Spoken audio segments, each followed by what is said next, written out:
Kumusta mga kasaliksik? Maraming mga bagay sa mundo natin ang hindi pa nalalaman ng mga tao. Kaya mula sa jetpack na kayang lumipad sa kalsada gamit lang ang homemade engine, hanggang sa jetman ng Alps na lumipad sa himpapawid na parang totoong eroplano, ay pag-usapan natin ang 10 nakakakilabot na bagay na nahukay sa Pilipinas. Kaya kung handa ka na, ay simulan na natin.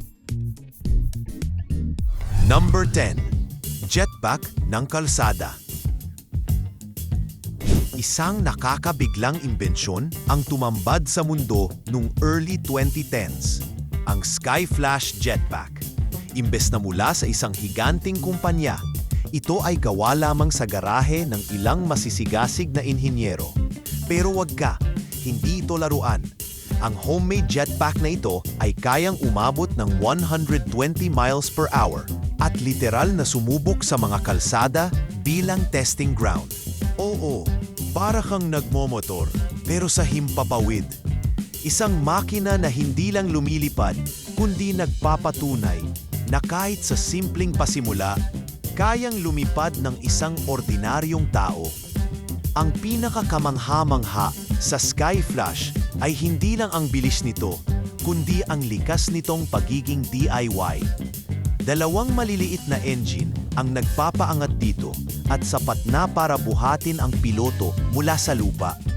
Hindi ito produkto ng multi-million funding, kundi ng pusong puno ng pangarap at gasolina. Sa kabila ng mga tanong tungkol sa kaligtasan nito, malinaw ang isang bagay. Nilalapit ng imbensyong ito ang pangarap nating lahat, ang lumipad gaya ng superhero. Number 9. Pakpak ng hinaharap.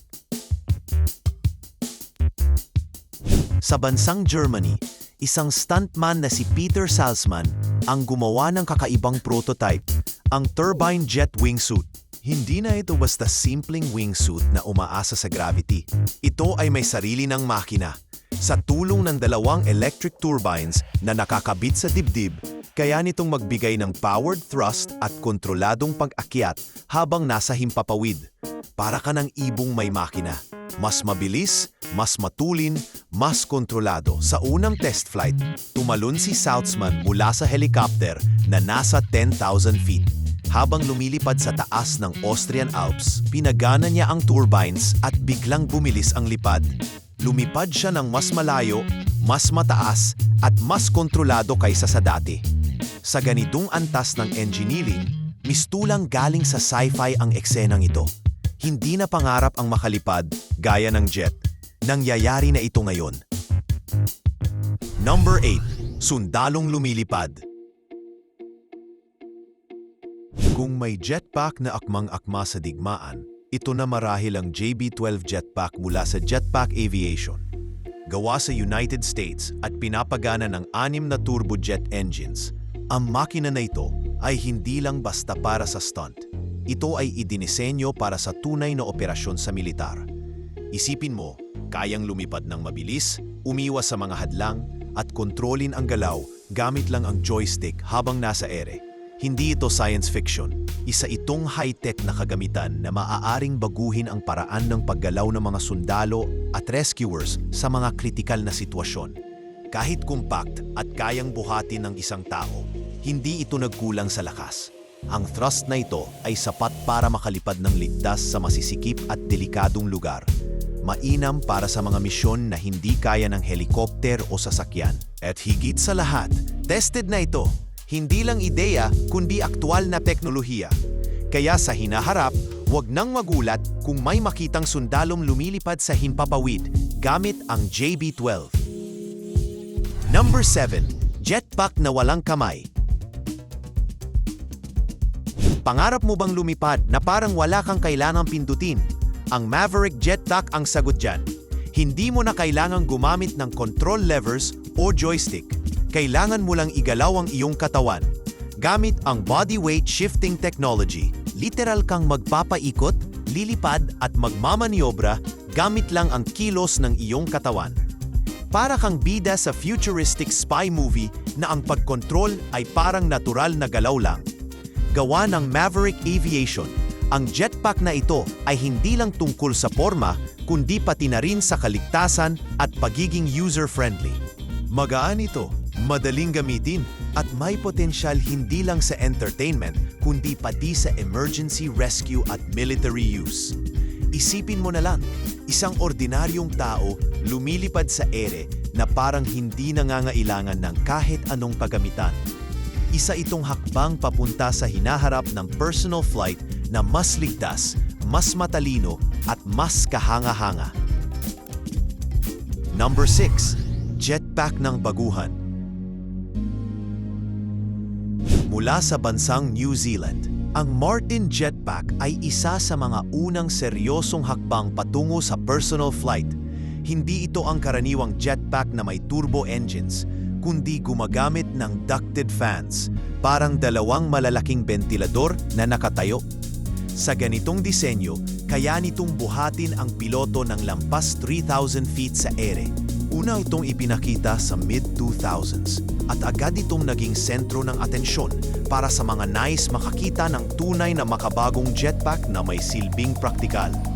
Ang disenyo ng Martin Jetpack ay hindi lang para sa palabas. Ito ay ginawa para sa totoong gamit gaya ng emergency response, military operations at industrial inspection. Gawa sa carbon fiber, may safety system at gumagamit ng fly-by-wire controls. Kahit nagsara ang kumpanya noong 2019, hindi nawala ang ambag nito. Ito ang naging pundasyon ng maraming kasunod na jetpack inventions. Isang patunay na kahit galing sa malayo at tahimik na bansa, pwedeng makagawa ng ingay sa mundo ng agham at teknolohiya. Number 5. Jetpack sa kalawakan. Hindi lang sa mundo ginagamit ang jetpack, pati sa kalawakan. Ang NASA's Manned Maneuvering Unit or MMU ay isang space jetpack na ginamit ng mga astronaut para makalipad sa orbit nang walang tali sa ibabaw ng Earth. Gawa noong 1980s, ang MMU ay isang backpack na may 24 na thrusters at pinapagana ng compressed nitrogen. Sa tulong nito, ang astronaut na si Bruce McCandless II ay lumutang ng halos 300 feet palayo sa space shuttle. Iconic ang larawang iyon. Isang tao, nag-iisa, lumulutang sa itim na kalawakan. Bagamat ni-retire na ng NASA ang MMU para sa mas ligtas na teknolohiya, pinatunayan nito na posibleng lumipad sa espasyo gamit ang personal flight system. Ito rin ang naging daan para sa mga kasunod na teknolohiya gaya ng safer system na ginagamit ngayon para sa emergency maneuvers sa International Space Station. Walang apoy, walang pakpak, kundi purong siyensya at katumpakan ng galaw. Isa itong paalala na kahit sa gitna ng kawalan, kaya pa rin nating lumipad. Number 4. Paangat mula lupa. Sa Dubai, isang lalaki ang literal na sumalungat sa gravity. Siya si Vince Raffet, isang jetman na gumawa ng kasaysayan gamit ang carbon fiber jetwing na kayang mag-vertical takeoff. Oo, walang helicopter, walang plane drop, tumayo lang siya sa isang platform at diretso siyang lumipad ng over 5,900 feet sa ere sa loob ng 30 seconds. Parang superhero na nag-take off gamit lang ang sarili niyang makina. Ang pakpak na ito ay may 4 na jet engines at kontrolado gamit ang simpleng kilos ng katawan. Parang may fighter jet na nakatali sa likod mo. Habang lumilipad siya, kaya niyang gumawa ng aerial stunts, back turns at kahit stall sa gitna ng ere. Hindi ito sinusuportahan ng computer. Lahat mano-mano. Nakakalungkot mang malaman na nasawi si Raffet sa isang training flight. Ang kanyang ginawang flight record ay mananatiling isa sa mga pinaka-iconic na tagpo sa kasaysayan ng jetpack aviation. Number 3. Jetpack para sa palabas.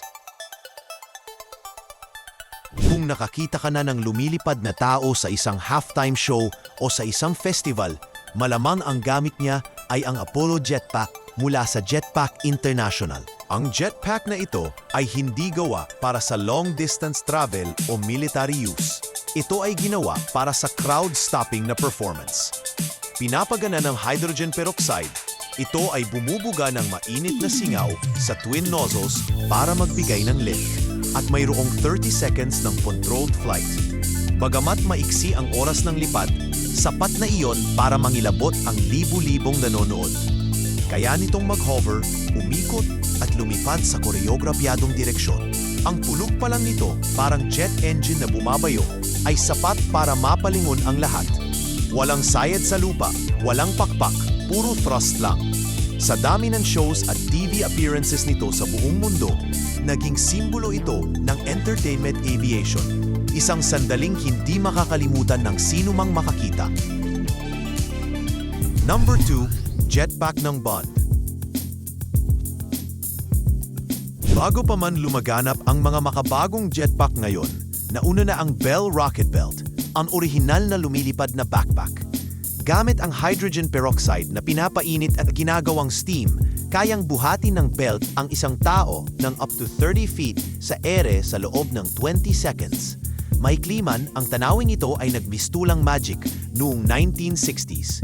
Ipinakilala pa ito sa pelikulang James Bond na Thunderball, kaya agad itong naging bahagi ng pop culture. Bagamat hindi ito naging standard gear ng military dahil sa limitadong flight time at kahirapang kontrolin, pinatunayan ng Bell Rocket Belt na pwedeng posible ang personal flight. Ginamit ito sa mga tests ng search and rescue at troop movement at sa kabila ng limitasyon nito, ito ang naging inspirasyon ng marami pang jetpack innovations. Isang klasikong imbensyon na naging batayan ng pangarap ng tao ang makalipad. Number 1, Jetman ng Alps. Hindi lang Switzerland ang tahanan ng kaurasan at tsokolate. Dito rin isinilang ang jetman na si Yves Rossi. Ang kanyang likha, isang carbon fiber jet wing na may 4 na miniature engines. Sa unang sulyap, para lang siyang may pakpak. Pero sa ere, para siyang fighter jet na walang fuselage. Tumatalon siya mula sa eroplano at pinapagana ang mga makina. Kaya niyang lumipad ng over 180 miles per hour habang nagmamaneuver sa pagitan ng bundok ng Alps. Hindi siya gumagamit ng autopilot o computer steering. Lahat ng direksyon ay nakadepende sa katawan niyang gumagalaw sa ere. Nakarating na siya sa Grand Canyon, sa English Channel, at minsan pang ang lumipad kasabay ng commercial jets. Ang kanyang jetpack ay hindi makalipad mula sa lupa, pero sa sandaling nasa himpapawid siya, kontrolado niya ang buong himpapawid na parang ibon. Isang matapang na imbensyon na nagpapaalala sa atin, kahit tao o pwedeng lumipad gaya ng eroplano.